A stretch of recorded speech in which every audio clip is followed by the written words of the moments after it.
Tisztelt ünneplő gyülekezet! Engedjék meg, hogy ülve maradjak két okból. Egyrészt álló se vagyok szebb, másrészt ki van kipróbáltam, szöveg se jobb. De ezt elmondom ma este, mert ennek ma este itt van a helye. Találtam két olyan kifejezést, fordulatot, amely az égvilágon minden megkezdhető. Ez a beszéd is. Hát kérem, komolyan mondom, az élet elég gyakran fölülírja az emberi képzeletet.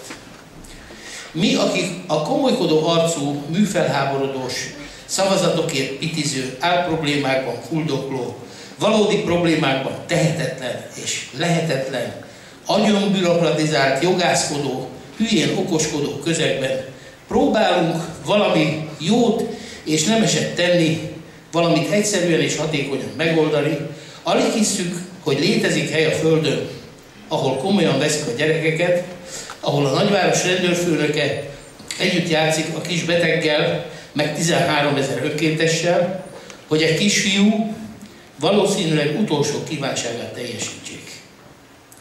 A rendőrfőnök tudja, hogy a tekintély nem a megjátszott komolyságból, vagy a tetszetősen megfogalmazott és dögunalmas mantra szövegekből fakad, hanem abból a megbecsülésből, amit emberi tartásával kivív. Emberi és emberies magatartásra van tehát szükség, lélek és szív kell.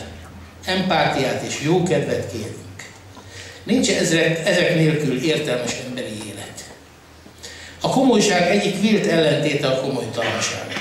Formálisan talán igaz, de tartalmilag ostobaság. És pedig azért ostobaság, mert a komolytalan, pipogya hebrenség, buta létállapotával azonosítjuk a játékosságot is, amiből ugye az következik, hogy aki játékos, az nem komoly, vagyis komolytalan. Így szokott, és szokik le folyamatosan az iskola, a nevelés és játékosság üdvözítő módszeréről, nehogy komolytalannak látszik. Pedig a játékosságnál komolyabb emberi tulajdonság kevés van. Ráadásul néhányan csak a komolyat, sőt a túl komolyat veszik komolyan. Pedig a játékosság a lehető legszervezettebb és legkreatívabb intelligencia.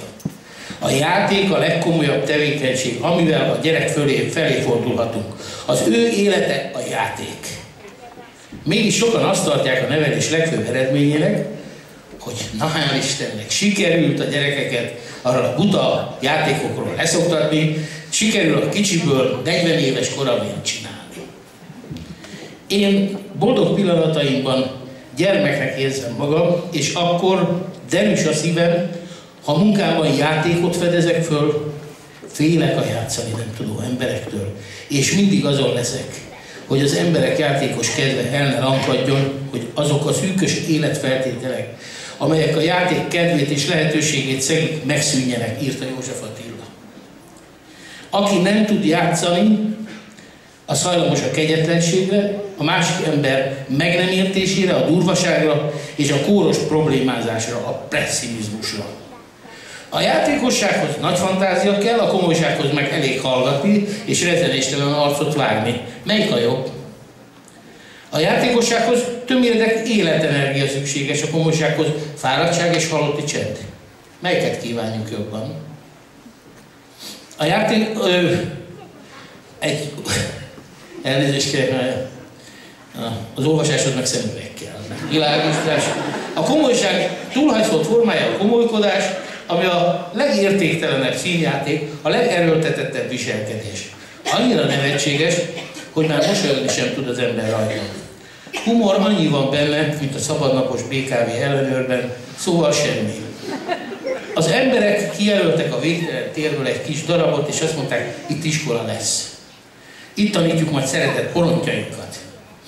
Ezek után elkezdtek szabályokat előírni, amely szabályokat a gyerekek állandóan meg akarták szegni, mert velük elfelejtették megbeszélni, hogy miért írtak elő, miért jó, miben hasznos ez és az.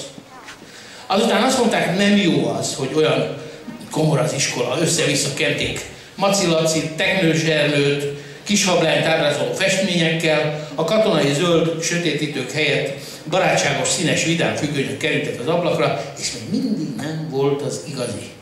Mint hogy a szabadság belülről fakad, Belülről kell segíteni a gyerekeket a személyiség kibontakoztatásában. A sok holt felesleges ismeret helyett élő, kreatív, probléma megoldó készség álljon a gyerek rendelkezésére. Megoldó kulcsok sokasága helyett egy mindenhez igazítható, mindenben győztes gondolkodásmódot alakítsunk a gyermekekben. Mert nem tudjuk, mit hoz a jövő. Mit mondjak én ma, akár csak 2020-ról is, mikor azt sem tudom, hogy a jövő héten mi lesz.